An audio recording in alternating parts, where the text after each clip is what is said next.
Hello friends, എല്ലാവർക്കും നമസ്കാരം. നമ്മുടെ ഇഷ്ടപരമ്പരയുടെ പുതുപുത്തൻ വിശേഷങ്ങളിലേക്ക് ഏവർക്കും സ്വാഗതം. എല്ലാവർക്കും ഇന്ന് നല്ലൊരു ദിവസമാകട്ടെ എന്ന് ആശംസിച്ചുകൊണ്ട് തന്നെ നമുക്ക് വിശേഷങ്ങളിലേക്ക് കടക്കാട്ടോ. അങ്ങനെ നമ്മുടെ നിവിന് ആ തോട്ടത്തെപ്പറ്റി തന്നെ ഇങ്ങനെ ചിന്തിച്ചുകൊണ്ടിരിക്കുകയാണ്.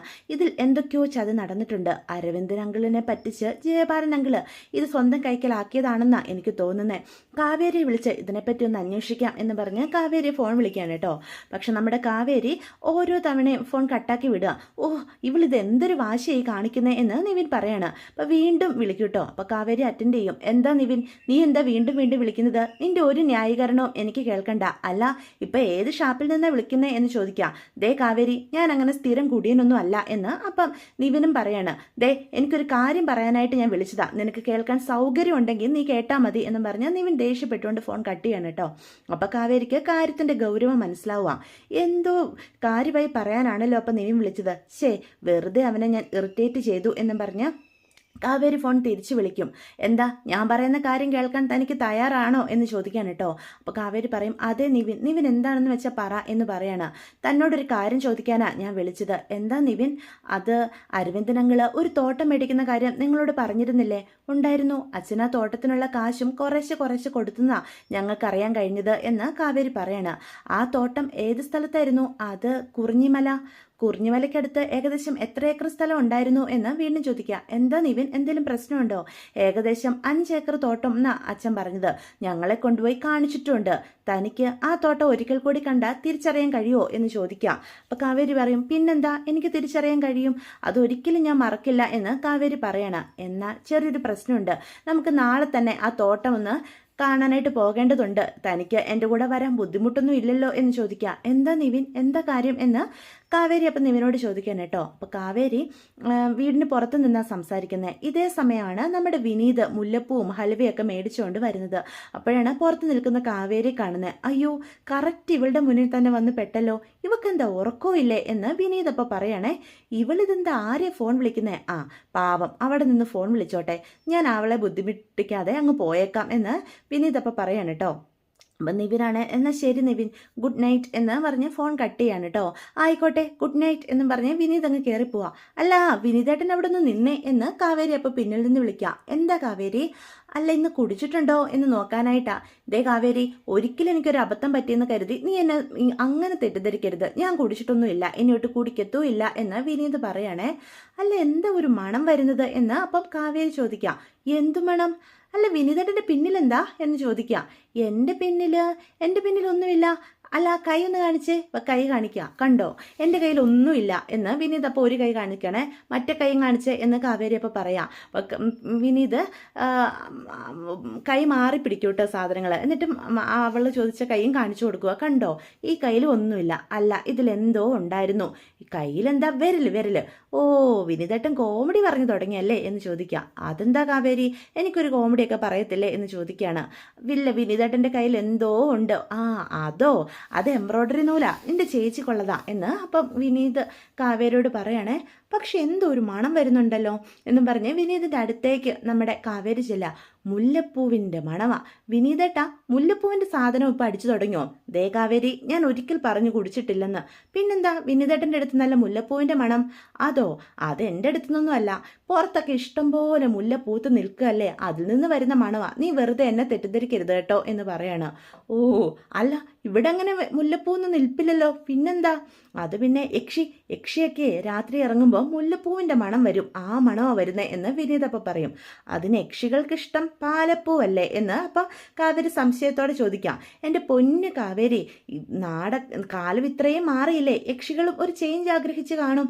അല്ല, സ്ഥിരം രക്തം കുടിക്കുന്നതിന് പകരം ഒരു മാംഗോ ജ്യൂസ് കുടിക്കാമെന്ന് ഇപ്പം യക്ഷിക്ക് തോന്നിയാൽ നമുക്ക് തെറ്റ് പറയാൻ പറ്റുമോ? അതുപോലെ സ്ഥിരം വെള്ളസാരിക്ക് പകരം ഒരു പട്ടുസാരിയൊക്കെ ഉടുത്തിറങ്ങാമെന്ന് യക്ഷിക്ക് തോന്നും. അതുപോലെ ഇതൊന്നും മാറ്റിപ്പിടിച്ചതാ. അതായത് ഈ പാലപ്പൂവേ അത് മടുത്ത് കാണും. അതുകൊണ്ട് ഇപ്പം നല്ല ഒന്നാന്തരം മുല്ലപ്പൂ പിടിച്ചു. മണമാ വരുന്നത്. ദേ, നീ അധിക സമയമൊന്നും ഇവിടെ നിൽക്കണ്ട, അകത്ത് കയറി പൊയ്ക്കോ എന്ന് പറയാണ്.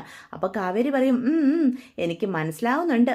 പ്രേതം ഒരു ചേഞ്ച് ആഗ്രഹിക്കുന്നുണ്ട് പോലും അല്ലേ, കൊച്ചു കള്ളൻ എന്ന് കാവേരി പറയണേ. വിനീത് ഒരു വിധത്തിൽ തപ്പിത്തടഞ്ഞ് അവിടുന്ന് രക്ഷപ്പെട്ടു പോവാണ് കേട്ടോ. ആ പോയ ഗന്ധർവനിൽ നിന്ന് ആ മണം വന്നതെന്നൊക്കെ എനിക്ക് മനസ്സിലായി എന്ന് കാവേരി അപ്പം പറയണേ. എന്നിട്ട് നമ്മുടെ വിനീത് റൂമിൽ ചെന്ന് നോക്കുക. റൂമിൽ ഗംഗയില്ല കേട്ടോ. കുറേ സമയമായിട്ട് വിനീതിനെ കാണാത്തത് കൊണ്ട് യമുനയുടെ നിളയുടെയും കൂടി നമ്മുടെ ഗംഗ കയറി കിടന്ന് ഉറങ്ങിയേ. അപ്പോൾ കുറച്ച് വെള്ളം കുടിക്കാമെന്നും കരുതി അടുക്കളയിലേക്ക് വിനീത് ചെല്ലുക. അപ്പോൾ പെട്ടെന്ന് നമ്മുടെ കാവേരി അവിടെ നിന്ന് പൊങ്ങി എഴുന്നേറ്റ് വരികയാണ് കേട്ടോ. അപ്പോൾ വിനീത് പേടിച്ചു പോവും. അയ്യോ പ്രേതമല്ലേ വിനീതേട്ടാ, ഇത് ഞാനാ കാവേരി എന്ന് പറയാ. നീ ഇപ്പോൾ പുറത്ത് നിൽക്കുന്ന കണ്ടതാണല്ലോ, നിനക്ക് എന്താ കാവേരി, രാത്രി ഉറക്കമൊന്നും ഇല്ലേ എന്ന് ചോദിക്കുക. അത് പിന്നെ ഞാൻ വെറുതെ വന്നതാ വിനീതേട്ടാ എന്ന് പറയാം. അപ്പം നമ്മുടെ കാവേരിയുടെ കയ്യിൽ ഒരു ബക്കറ്റ് ഇരിക്കുകയാണ്. ഇതെന്താ നീ ഈ പലഹാരം വെക്കുന്ന ബക്കറ്റൊക്കെ പിടിച്ചോണ്ട്? അത് ഞാൻ വെറുതെ എടുത്ത് പിടിച്ചതാ. വെറുതെ എന്തിനാ നീ പലഹാര ബക്കറ്റ് എടുത്ത് പിടിച്ചിരിക്കുന്നത്? സത്യം പറ, നീ കട്ട് തിന്നാൻ കയറിയതല്ലേ കാവേരി എന്ന് വിനീത് ചോദിക്കുക. ഞാൻ അങ്ങനെ ചെയ്യുവോ? കട്ട് തിന്നതല്ല വിനീതേട്ടാ, ഞാൻ കട്ട് തിന്നുന്ന പോലെ അഭിനയിച്ചതാ വിനീതേട്ടനെ ഒന്ന് പേടിപ്പിക്കാൻ വേണ്ടി എന്ന് പറയണം.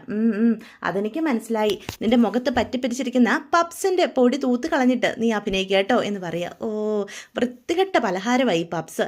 നമ്മളെ എന്തെങ്കിലും കഴിച്ചു കഴിഞ്ഞാൽ നാട് മുഴുവനും അത് അറിയിക്കും ഈ വൃത്തികെട്ട പലഹാരം. എനിക്കിഷ്ടമല്ല.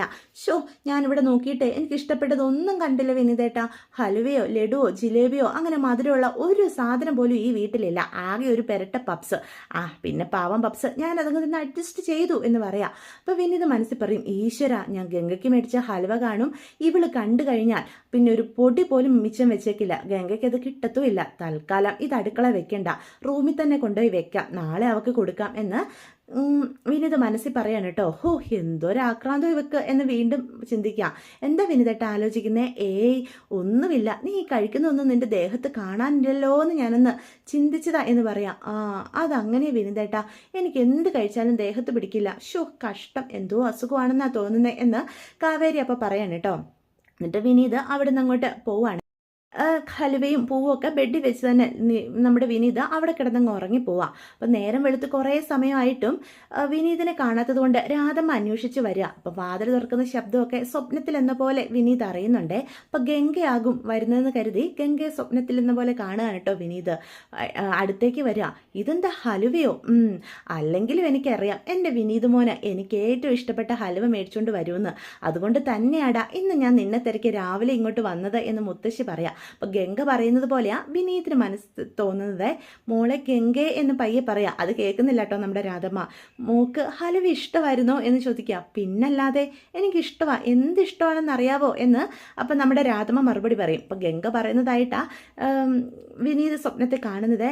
മോള് എന്നാ ഇതിന്ന് ഒരു കഷ്ണം കഴിക്ക്, വിനീതേട്ടൻ വായിൽ വെച്ച് തരാം എന്ന് പറയാം. ഒന്ന് പോടാ, ഞാൻ തന്നെ എടുത്ത് കഴിച്ചോളാം എന്ന് അപ്പം രാധമ്മ പറയൂട്ടോ. വേണ്ട, ഞാനല്ലേ മേടിച്ചോണ്ട് വന്നത്, അതെനിക്ക് മുറിച്ച് വായിൽ വെച്ച് തരാനും അറിയാം എന്നും പറഞ്ഞ് ഒരു പീസ് എടുത്ത് ഗംഗയുടെ വായിലേക്ക് വെച്ച് കൊടുക്കുന്നത് പോലെ വിനീത് നീട്ടുവാണേ. അപ്പം രാധമ്മ അത് വായിൽ മേടിക്കൂട്ടോ. നല്ല ഹലുവയാ, എനിക്ക് ഒരുപാട് ഇഷ്ടപ്പെട്ടു എന്ന് രാധമ്മ പറയാം. അതെയോ, ഇഷ്ടപ്പെട്ടോ? എന്നാൽ ഒരു പീസ് കൂടി കഴിക്കുക എന്ന് പറയാം. ഒരു പീസ് കൂടി വിനീതേട്ടൻ തരുന്നതിന് മുന്നേ മോൾ എനിക്കൊരു ഉമ്മ തന്നേ എന്ന് പറയാം. അത് കേൾക്കുമ്പോൾ രാധമ്മ പറയും, എൻ്റെ ചക്കര പേരക്കുട്ടിക്ക് ഞാൻ എത്ര ഉമ്മ വേണേലും തരില്ലേടാ എന്നും പറഞ്ഞ് വിനീതിൻ്റെ അടുത്തേക്ക് ചെന്ന് ഉമ്മ എന്ന് പറഞ്ഞ് കൊടുക്കാൻ തുടങ്ങുകയാണേ. അപ്പം ഇതെല്ലാം കണ്ടും കേട്ടും നമ്മുടെ ഗംഗ വാതിക്കെ തന്നെ നിൽപ്പുണ്ടേ. ഗംഗ അന്തം വിട്ട് നിൽക്കുക. ഇതെന്താ ഇവിടെ സംഭവിക്കുന്നതെന്നുള്ള രീതിയിൽ ഒരുമ്മ മതിയോടാ എന്നും ചോദിച്ച് രാധമ്മ അടുത്തേക്ക് ചെല്ലുമ്പോഴത്തേക്കും നമ്മുടെ വിനീത് ഞെട്ടി ഉണരും. രാധമ്മ എന്താ ഇവിടെ എന്ന് ചോദിക്കുക. ഞാൻ ഇവിടെ അല്ലാതെ പിന്നെ എവിടെയാടാ പോകേണ്ടത് എന്ന് അപ്പം രാധമ്മ ചോദിക്കുക. അപ്പോഴാണ് ഗംഗയെ കാണുന്നത്. എന്താ ഇതെന്താ ഇവിടെ സംഭവിച്ചത്?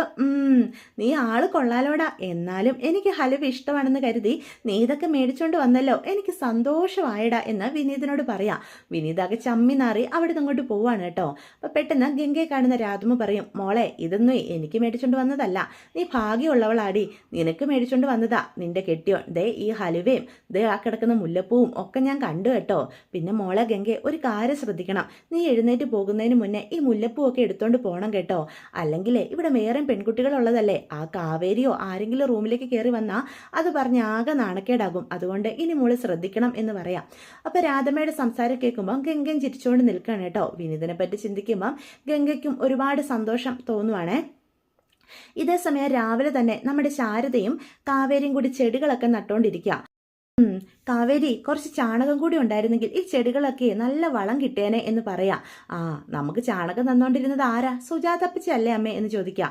ഇപ്പം അമ്മ ചാണകം ചോദിച്ചങ്ങോട്ട് ചെല്ല്. ഓർമ്മയുണ്ടല്ലോ ഒരിക്കൽ ചാണകം തളിച്ച വെള്ളം മേത്ത് ഒഴിക്കാൻ തുടങ്ങിയത്? അന്നമ്മ ജസ്റ്റ് മിസ്സിനാ രക്ഷപ്പെട്ടത്. പക്ഷെ ഇത്തവണ അങ്ങനെ ആയിരിക്കില്ല, ചാണകം തന്നെ എടുത്ത് അമ്മയുടെ മുഖത്തെറിയും എന്ന് കാവേരി പറയാം.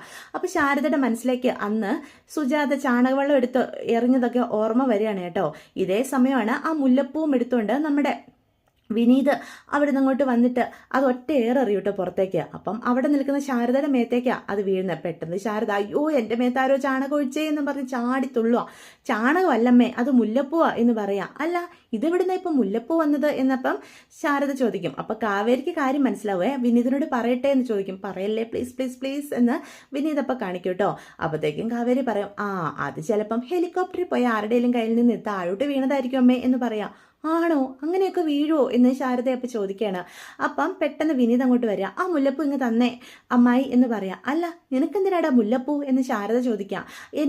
എനിക്ക് പല കാര്യങ്ങളും ഉണ്ടാവും, അത് എൻ്റെ ഈ പ്രൈവസി കയറി നിങ്ങൾ ആരും ഇടപെടുന്നത് എനിക്കത്ര ഇഷ്ടമല്ല എന്നും പറഞ്ഞ് ആ മുല്ലപ്പൂ മേടിച്ച് അവിടെ നിന്ന് പോവാണ് കേട്ടോ വിനീത്. ഇവനിത് എന്തു പറ്റി എന്ന് ചോദിക്കുകയാണേ. അത് കേൾക്കുമ്പോഴത്തേക്കും കാവേരി പറയും, എനിക്കറിയില്ല എന്ന് പറയാം. ഇതേ സമയം വളരെ സന്തോഷത്തോടു കൂടി നമ്മുടെ രാധമ്മ അങ്ങോട്ട് വരിക. എന്താ അമ്മ വലിയ സന്തോഷത്തിലാണല്ലോ എന്ന് ശാരദയപ്പ ചോദിക്കുക. പിന്നെ സന്തോഷിക്കാതെ എന്ന് പറയാം. എന്താ അമ്മേ കാര്യം? എടി, ആ മുല്ലപ്പൂ എവിടുന്ന് കിട്ടിയതാണെന്നാ നീ കരുതിയത്? അത് എവിടുന്നാ? അത് നമ്മുടെ വിനീത് ഗംഗയ്ക്ക് വേണ്ടി മേടിച്ചതാ എന്ന് പറയാം. അതെയോ? അല്ല, ഗംഗയ്ക്ക് എന്തിനാ അമ്മേ മുല്ലപ്പൂ? ഈ പൊട്ടിയെ കൊണ്ട് ഞാൻ മടുത്തു. നിന്റെ കല്യാണം കഴിഞ്ഞപ്പം അരവിന്ദൻ നിനക്ക് മുല്ലപ്പൂവും ഹലുവയൊക്കെ മേടിച്ചു തന്നത് ഓർമ്മയില്ലേടി നിനക്ക് എന്ന് ചോദിക്കാം. അയ്യോ, അത് പിന്നെ മറക്കാൻ പറ്റുമോ? അതുപോലെ തന്നെ വിനീത് അവന്റെ കെട്ടുകൾക്ക് മേടിച്ചു കൊടുത്തു. ഇപ്പം മനസ്സിലായോ? അപ്പം പിള്ളേർ തമ്മിൽ സന്തോഷത്തിലല്ലേ അമ്മേ ജീവിക്കുന്നേ, പിന്നല്ലാതെ എന്ന് അപ്പം രാധമ്മ പറയാം. അത് കേട്ടോണ്ട് നിൽക്കുന്ന കാവേരി പറയും, എങ്കിലേ നിങ്ങൾ രണ്ടുപേരും അത്രയ്ക്ക് അങ്ങോട്ട് സന്തോഷിക്കേണ്ട. ഗംഗേച്ചി ഇന്നലെ കിടന്നതേ നിളയുടെയും യമുനയുടെയും കൂടെയാ. അതും കെട്ടിപ്പിടിച്ച് വിനീതേട്ടൻ തന്നെ അവരുടെ റൂമിലും കിടന്നു. മനസ്സിലായോ എന്ന് ചോദിക്കാം. അല്ല, നീ ഇതെങ്ങനെ അറിഞ്ഞേ? അതോ, ഇന്നലെ വിനീതേട്ടൻ വന്നപ്പം ഞാനിവിടെ ഉണ്ടായിരുന്നു, അങ്ങനെ ഞാൻ അറിഞ്ഞു എന്ന് പറയാണ്.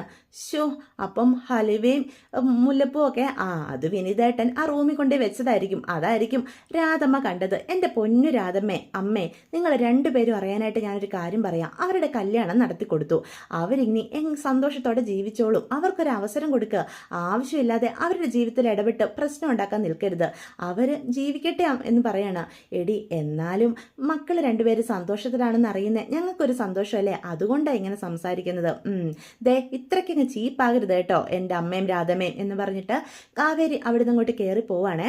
അപ്പം നമ്മുടെ രാധമ്മ പിന്നീട് വിനീതനോട് ഇതിനെപ്പറ്റി ഒന്നും സംസാരിക്കുന്നില്ല കേട്ടോ. അങ്ങനെ ആഹാരമൊക്കെ കഴിക്കാനായിട്ടിരിക്കുക. അപ്പം രാധമ്മയും നിളയും ഗംഗയും വിനീതും ഉണ്ട്. ഗംഗയാണ് എല്ലാവർക്കും വിളമ്പി കൊടുക്കുന്നത്. അപ്പം കറിയൊക്കെ വിളമ്പി കൊടുക്കുമ്പോൾ രാധമ്മ ചോദിക്കും, ഇത് എന്ത് കറിയാ മോളെ? അതോ, അമ്മ ഉണ്ടാക്കിയ ഒരു തോരൻ കറിയാ രാധമ്മ എന്ന് അന്നേരം പെട്ടെന്ന് പറയും കേട്ടോ നമ്മുടെ ഗംഗ. ആ പറഞ്ഞ പോലെ അമ്മായി എവിടെ എന്ന് വിനീതപ്പ ചോദിക്കാം. അവളൊരു പ്രത്യേക ടൈപ്പാടാ എന്ന് രാധമ്മ പറയാം. അവളെ ഉണ്ടാക്കുന്ന കൂടെ തന്നെ എന്തെങ്കിലുമൊക്കെ കുറച്ചൊക്കെ കഴിക്കും. പിന്നെ അവൾക്ക് വിശക്കത്തുമില്ല. ഇപ്പം ആ പിന്നാമ്പുറത്തിരുന്ന് എന്തൊക്കെയോ പണിയെടുക്കുന്നുണ്ട് എന്ന് രാധമ്മ പറയാണ് കേട്ടോ. അപ്പം കറികളൊക്കെ കാണുമ്പം എല്ലാ പച്ചക്കറികളാണ് അത് കാണുന്ന നമ്മുടെ നിള ചോദിക്കും, ഇതെന്താ ഗംഗേച്ചി, ചിക്കനൊന്നും ഇല്ലേ എന്ന് ചോദിക്കാം. ചിക്കനൊന്നും ഇല്ലല്ലോ, ഇതൊക്കെ നല്ല അടിപൊളി കറികളാണ്, ഇതുകൂട്ടി എൻ്റെ പൊന്നുമോളങ്ങ് കഴിച്ചേ എന്ന് ഗംഗ പറയാം. അത് കേൾക്കുന്ന വിനീത് പറയും, ഞാൻ മേടിച്ച് തരാലോ നിനക്ക് ചിക്കൻ എന്ന് പറയാണ്. വൈകിട്ടാകട്ടെ വിനീതേട്ട വരുമ്പം ചിക്കൻ കറി മേടിച്ചിട്ട് വരാട്ടോ, ചിക്കൻ ഫ്രൈ വിനീതേട്ട എന്ന് പറയാം. അത് കേൾക്കുന്ന ഗംഗ പറയും, വെറുതെ എന്തിനാ കാശ് കളയുന്നേ, ചിക്കൻ മേടിച്ചുകൊണ്ട് വരുവാണേ ഞാൻ കറി വെച്ച് കൊടുത്തോളാം എന്ന് പറയാണ്. എന്നാൽ പിന്നെ അങ്ങനെ ചെയ്യാം എന്ന് വിനീത് പറയാം. അത് കേൾക്കുന്ന നിള പറയും, വേണ്ട, വിനീതേട്ടൻ ആദ്യം പറഞ്ഞ പോലെ ഇന്ന് വൈകുന്നേരം പുറത്തുനിന്ന് ഫുഡ്, അത് കഴിഞ്ഞ് നാളെ കറി വെച്ച് തന്നു എന്ന് പറയാണ്. എടി എടി എടി എൻ്റെ കൊച്ചുമോനെ നീട്ട് കഷ്ടപ്പെടുത്തുവാണോ എന്ന് അപ്പം രാധമ്മ ചോദിക്കാം. അപ്പൊ ഗംഗയും പറയും, അമ്മയോട് ഞാൻ ഇക്കാര്യം പറഞ്ഞാലോ എന്ന് ചോദിക്കും. വേണ്ട ഗംഗേച്ചി, പാവമല്ലേ നിള, പ്ലീസ് എന്ന് പറയാം. ശരി ശരി, ഇപ്പം തൽക്കാലം വിനീതേട്ടൻ്റെ നിളക്കൂട്ടിക്ക് പപ്പടമൊക്കെ പൊട്ടിച്ചിട്ട് ചോറ് വാരി തരട്ടെ എന്ന് ചോദിക്കാം. അങ്ങനെയാണ് ഞാൻ കഴിക്കാം എന്ന് നിള പറയാൻ കേട്ടോ. അപ്പം വിനീത് ചോറ് വാരി നിളക്കി കൊടുക്കുവാണ്. ഇതേ സമയം നിവിനാണെങ്കിൽ നമ്മുടെ കാവേരി ഫോൺ വിളിക്കുക. കാവേരി, താൻ ഇറങ്ങുമല്ലേ, നമുക്കൊരിടം വരെ പോകേണ്ടതുണ്ടെന്ന് ഞാൻ ഇന്നലെ പറഞ്ഞില്ലായിരുന്നോ എന്ന് പറയാം. ഞാൻ ഇറങ്ങുക എന്ന് അപ്പം കാവേരി പറയാൻ കേട്ടോ. അങ്ങനെ നിവിൻ്റെ അടുത്തേക്ക് കാവേരിയും പോകാനായിട്ട് തുടങ്ങുക. അപ്പം ഇതൊക്കെയാണ് ഇന്നത്തെ എപ്പിസോഡിൻ്റെ വിശേഷങ്ങൾ. വീഡിയോ ഇഷ്ടപ്പെട്ടുവെങ്കിൽ ചാനൽ സബ്സ്ക്രൈബ് ചെയ്യാൻ മറക്കരുത്, ലൈക്ക് ചെയ്യാനും മറക്കരുത്, നിങ്ങളുടെ അഭിപ്രായങ്ങൾ കമൻറ്റ്സ് വഴി എന്നെ അറിയിക്കാനും മറക്കരുത്. എല്ലാവർക്കും ഗുഡ് ബൈ.